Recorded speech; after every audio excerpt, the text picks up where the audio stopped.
নমস্কার, welcome to বই ভ্রমণ। তো আজকে আরো একটা নতুন বই নিয়ে হাজির, অভিক দত্তের দার্জিলিং এবং। তো এই বইটা পড়তে গিয়ে একটা প্র্যাঙ্ক হয়ে গেছে। তো আমার কাছে এই মোমেন্টে দুটো বই রয়েছে, দার্জিলিং মেল এবং দার্জিলিং এবং। তো ব্যাপারটা হচ্ছে এই দুটো বই আমাকে আমার একটা বন্ধু গিফট দিয়েছিল আমার জন্মদিনে। তো একসাথেই দিয়েছিল। এবার তো কিছুদিন আগে তো আমি এই বইটা পড়েছিলাম, চ্যানেলে ভিডিও আছে। তো এই বইয়ের যে দুটো গল্প, আনন্দ বসন্ত সমাগমে আর মিনাং মনেস্ট্রির অস্তর, তো ওই দুটো গল্প নিয়ে একটা উপন্যাসিকা একটা বড় গল্প, ওই দুটো মানে গল্প নিয়ে আমি কথা বলেছিলাম ভিডিওতে। তো ওই দুটো গল্পই এই বইতেও রয়েছে, কিন্তু এই বইতে ওটার সাথে অ্যাডিশনালি আরেকটা উপন্যাসিকা রয়েছে, সেটার নাম হচ্ছে দার্জিলিং। তো এই যে এখানে যে লেখা আছে, মানে বইটার পেছনের মলাটে এখানে পরিষ্কার লেখা রয়েছে যে বুক ফার্ম থেকে এই বইটা প্রকাশ হয়েছে। তো দার্জিলিং মেল বইটা আর দার্জিলিং বলে যে উপন্যাসিকাটা, তো ওই দুটো অ্যাড হয়ে এই বইটা তৈরি হয়েছে। তো বেসিক্যালি এই বইটার কোনো দরকারই নেই, মানে আমি ওকেও বললাম, ও বুঝতে পারেনি। বলে দোকানদার তো আমাকে বলতে পারতাম। আমি বললাম, দোকানদার কেন বলবে, দোকানদার তো ব্যবসা করবেই। বলে আমি ওই জায়গায় অন্য বই নিতাম। তো হয়তো দোকানদারও জানে না, এবার ও কোন দোকান থেকে কিনেছে সেটাও একটা ব্যাপার। তো সবার মানে এত নলেজ থাকে না। বুক ফার্ম থেকে তো কিনে নি, এটুকু তো বোঝা গেল, কারণ বুক ফার্ম থেকে কিনলে নিশ্চয়ই বলে দিত। আর এই বইটা দার্জিলিং মেল বুক ফার্মের বই না, এইটা বুক ফার্মের বই। তো আমি আজকে সকালবেলাই বসেছিলাম এই বইটা পড়তে। এবার প্রথম গল্পটা পড়লাম, মানে দার্জিলিং যে গল্পটা। তো এবার পড়ে স্নান করলাম, খেলাম। তো তারপর আমার ইচ্ছা ছিল যে ঠিক আছে এইবার আমি বাকি দুটো পড়বো। ও বাবা, পড়তে গিয়ে দেখছি প্রথম কথা যে মানে আমি যখন সূচিপত্রটা প্রথম পড়ি তখনই ওই দুটো নাম আমার চোখে পড়ে। তো আমি মনে মনে ভাবলাম নাম দুটো চেনা চেনা লাগছে, দার্জিলিং মেলেও তো এরকমই নাম ছিল, তো অত পাত্তা দিইনি। এইবার যখন পড়তে গেলাম, এই বইটা আমি বার করলাম মানে আমার যে বুক শেলফ সেখান থেকে, একদম লাইন টু লাইন, মানে সব একদম ডিটো। তো তখন বুঝলাম, ও আচ্ছা ওই দুটো গল্পই এখানে দিয়ে দিয়েছে, কিন্তু এটা কেন, মানে এটা আমার ঠিক ভালো লাগলো না। মানে এই বইটার বেসিক্যালি এই মোমেন্টে তাহলে আর কোনো বাজার মূল্যই রইলো না, বা কোনো এক্সিস্টেন্স থাকা উচিত না, কারণ এই বইটার মধ্যেই দুটো, এই বইয়ের দুটো গল্পই রয়েছে আর সাথে অ্যাডিশনালি এর মধ্যে আরেকটা রয়েছে। এই জিনিসটা মানে মার্কেট পার্সপেক্টিভে হওয়া উচিত ছিল বলে আমার মনে হয় না। যাই হোক, তো এইটা একটা ঘজবটো ব্যাপার হয়ে গেছে সকালেই আর কি। তো ওকে বললাম, ও বুঝতে পারেনি, আমিও পড়ার আগে দেখিনি। তারপর পরে এই পেছনের মলাটের লেখাটা পড়ে বুঝলাম, আচ্ছা এই কেস।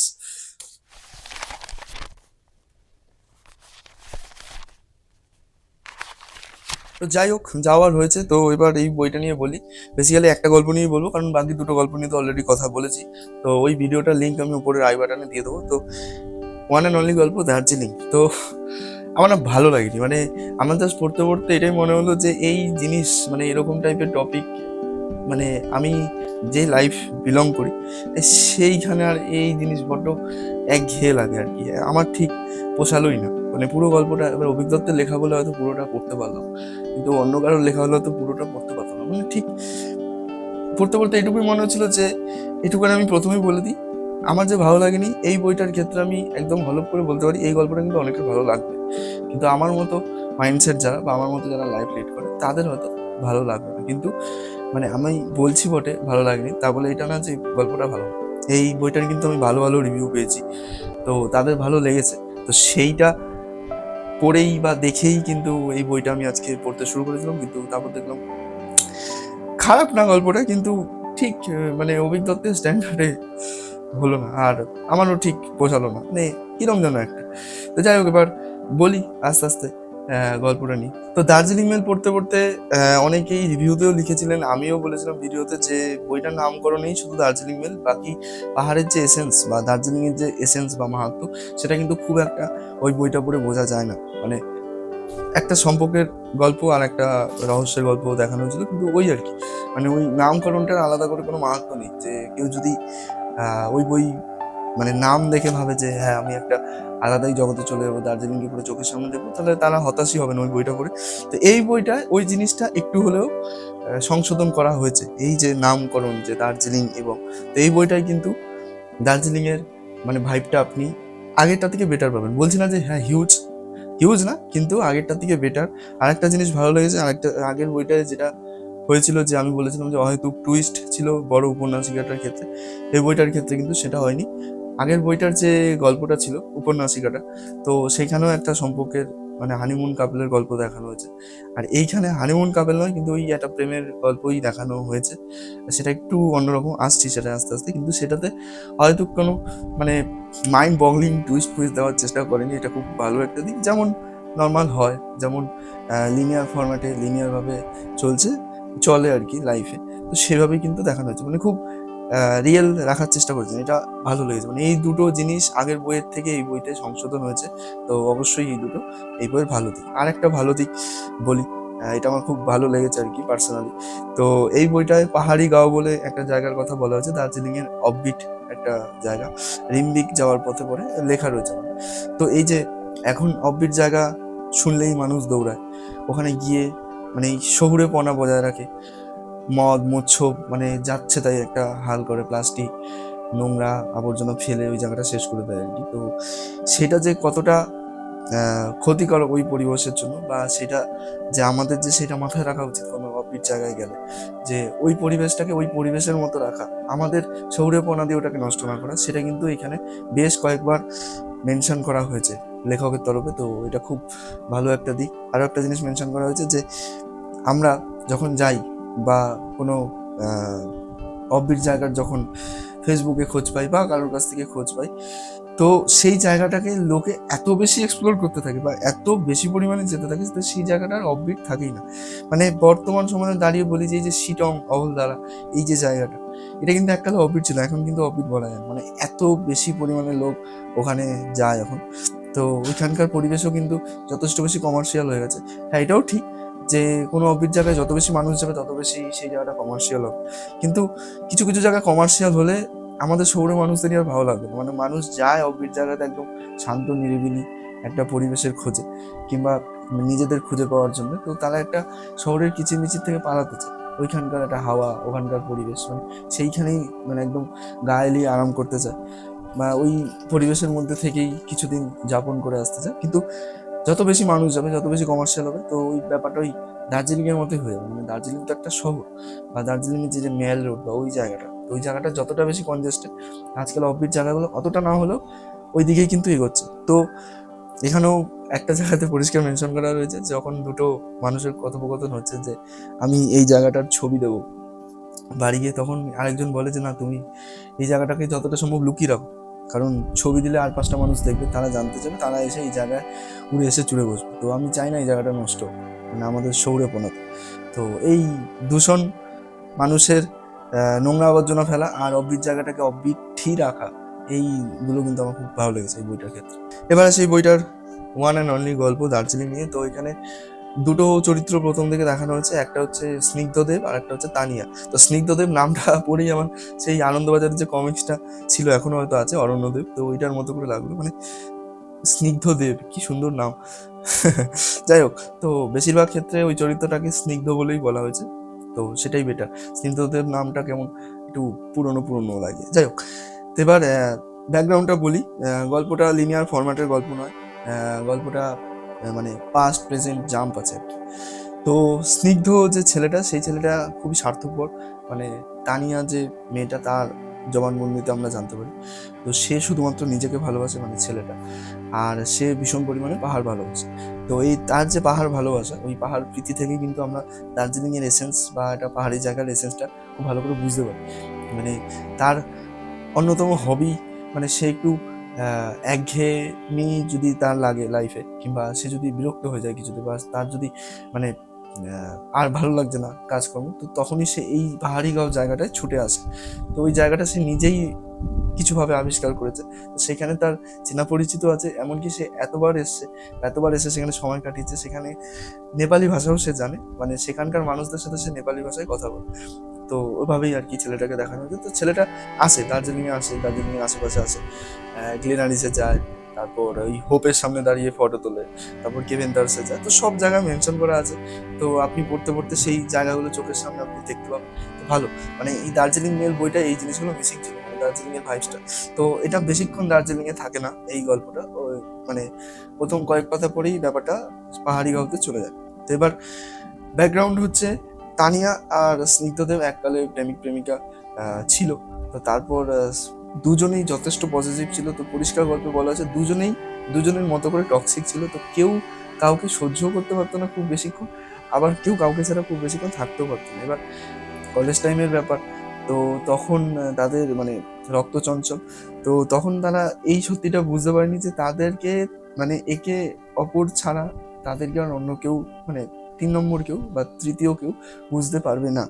তো সেই জন্য ছেলেটা যখনই দম বন্ধ হয়ে যেত ছেলেটা হাওয়া হয়ে যেত, মানে হয়তো ব্লক করে দিত কিংবা কোথাও পালিয়ে যেত। তো সেই অভ্যাসটা ছেলেটা সেই কলেজ জীবন থেকেই আছে, মানে তাদের রিলেশনশিপ চলাকালীন। তো এবার এইসব নিয়েই ক্যাচাল। আর ছেলেটা যথেষ্ট বেশি পজিটিভ ছিল, মানে তানিয়া যদি কারোর বাইকে করে অফিসে আসতো কিংবা কারোর সাথে কথা বলতো, মানে কোনো আননোন কারোর সাথে, তো সেই নিয়ে দুজনের মধ্যে একটা খোটাখুটি লাগতো। তো এই জিনিসগুলো চলে আসে এখনো, যে স্বভাবগুলো বর্তমান তাদের মধ্যে। মানে অনেক বছর পর তাদের দেখা হচ্ছে, প্রায় 15-16 বছর পর। এই মোমেন্টে তানিয়া ম্যারিড, স্নিগ্ধদের বিয়ে করেনি, তানিয়ার একটা ক্লাস 8-এ পড়ে ছেলে রয়েছে, ঠিক আছে। তো তাদের বয়স 40-এর কাছাকাছি এরকমই দেখানো হয়েছে গল্প। তো এইখান থেকে গল্প শুরু হয়। এখান থেকে হঠাৎ করে একটা রেস্টুরেন্টে দার্জিলিংয়ে স্নিগ্ধদেবের সাথে তানিয়ার দেখা হয়। তো স্নিগ্ধদেব তাকে ইগনোরই করতে যাচ্ছিল, কিন্তু তানিয়া তাকে দেখে ফেলে। দেখে ওই মোমেন্টে আমরা জানতে পারি যে তাদের মধ্যে 15-16 বছর আগে যখন লাস্ট কথা হয়েছিল, তো বা লাস্ট যে তাদের মানে তারা যখন একসাথে ছিল, তো তখন মানে স্নিগ্ধদেব কিছু না বলে ব্লক করে দিয়েছিল।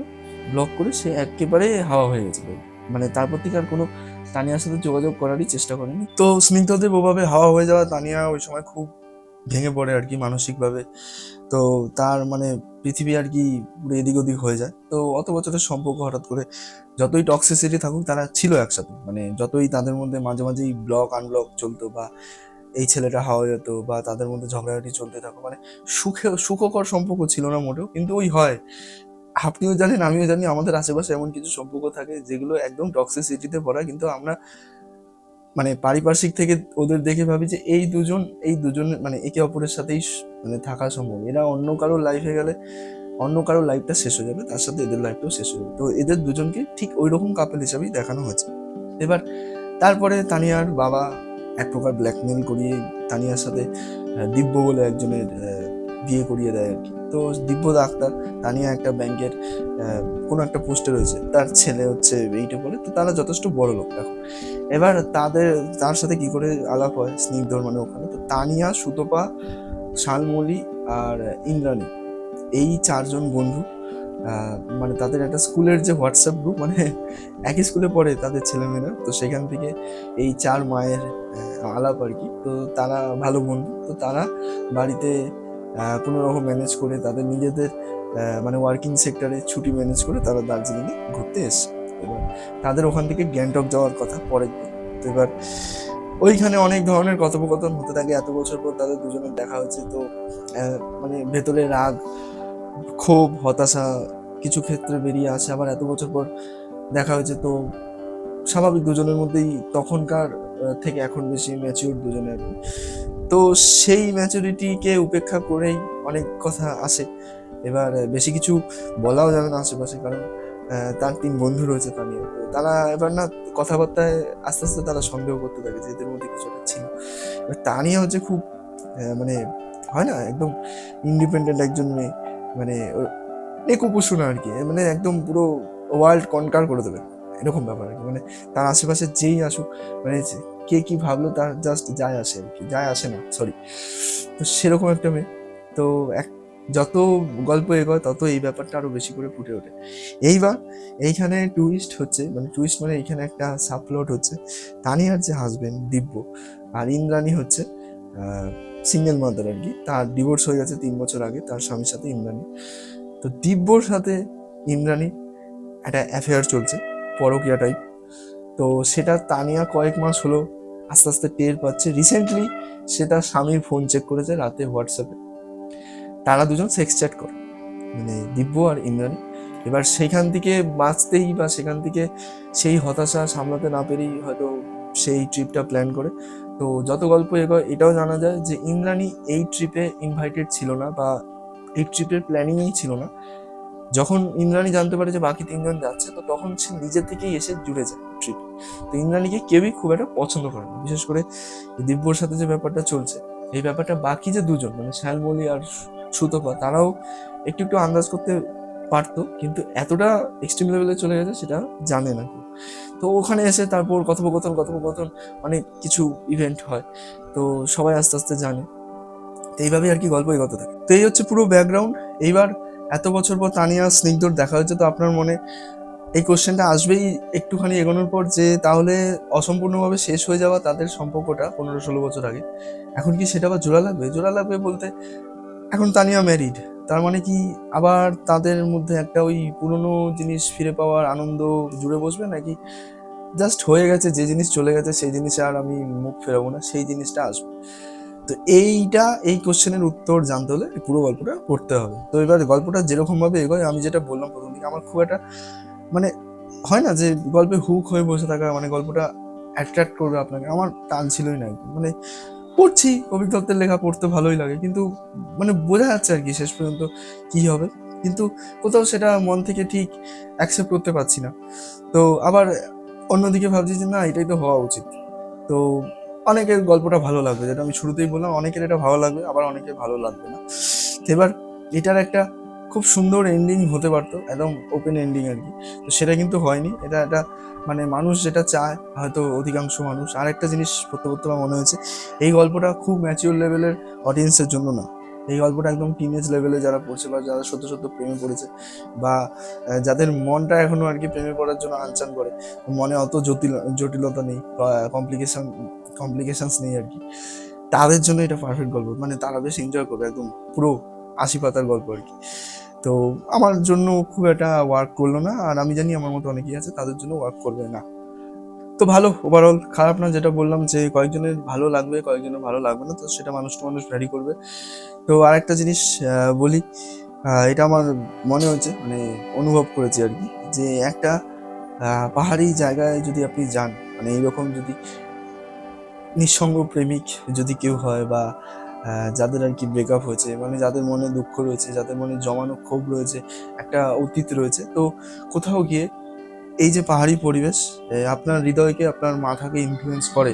তো এইটা কিন্তু এখানে দেখানো হয়েছে, এই যে এরা এত বছর পর মিলেছে, তো এদের মধ্যে একটা মানে বাইরের যে আবরণটা সেটা খুবই জেদে ভরা, খুবই ইগোয়েস্টিক। মানে তারা একে অপরের সাথে ভালোভাবে কথা বলছে না, খোঁচা মেরে কথা বলছে, মানে একে অপরকে দেখতেই চাইছে না, কিন্তু কোথাও গিয়ে আপনি ফিল করবেন যে না, এই জিনিসটা শুধুমাত্র বাইরের, ভেতরটা কিন্তু অন্য কথা বলছে, ভেতরের জিনিসটা পাহাড় দ্বারা এফেক্টেড। মানে পাহাড়ি পরিবেশে এসে সেই জিনিসটা আরো নরম হচ্ছে, সেটা আস্তে আস্তে উগড়ে বেরোবে। তো সেইটা যেভাবে উগড়ে বেরোয় সেই জিনিসগুলো ভালো। হ্যাঁ, এবার সেটা কতটা ঠিক বা ভুল সেটা আমি বলছি না, কিন্তু সেই জিনিসটা যেভাবে দেখানো হয়েছে সেটা খুব সুন্দর। তো একটা সময় দেখা যায়, মানে এখানে বলা রয়েছে যে তানিয়ার যে এই যে এত জেদি একটা মেয়ে, বা এত রাগী একটা মেয়ে, বদ রাগী আর কি, তো সেও কোথাও গিয়ে ভেঙে পড়ে। সে কি চায় লাইফ থেকে, মানে সে জানতে পেরেছে সদ্য ইন্দ্রাণীর সাথে তার স্বামীর এরকম একটা চলছে, সেইখানে সে একদিকে চাইছে সে ডিভোর্স দিয়ে দেবে, কিন্তু ছেলের কথা ভেবে সে মুখ বুজে থাকে। বা এরপর গিয়ে সে কি সত্যি সত্যি ডিভোর্স দেবে, তাহলে তার ছেলেকে নিয়ে তার কি ডিসিশন হবে, বা সে কি করবে ডিভোর্স দেওয়ার পর, এই জিনিসগুলো সে যেরকম ভাবে নিজের মধ্যে আর কি স্থির করে, বা এগুলো নিয়ে যেভাবে সিদ্ধান্ত নেয়, সেই জন্য কিন্তু এই পাহাড়ি পরিবেশটা দায়ী।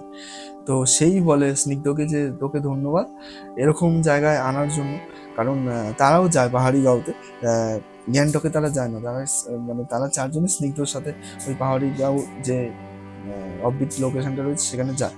তো সেখানে গিয়ে তাদের সবার মধ্যে নিজস্ব একটা রিয়েলাইজেশন আছে তাদের লাইফ নিয়ে। সবারটা দেখানো হয়নি, তানিয়ারটাই দেখানো হয়েছে। স্নিগ্ধ অন্যদিকে এই এতদিন ধরে যে দমিয়ে রাখা একটা প্রেম, একটা ভালোবাসা, মানে কোথাও গিয়ে সে নিজের সাথে এতদিন লড়াই করতো যে সে কি চায়, সে নিজেকে বেশি ভালোবাসে নাকি তানিয়াকে ওভাবে ছেড়ে আসার জন্য বেশি কষ্ট পায়।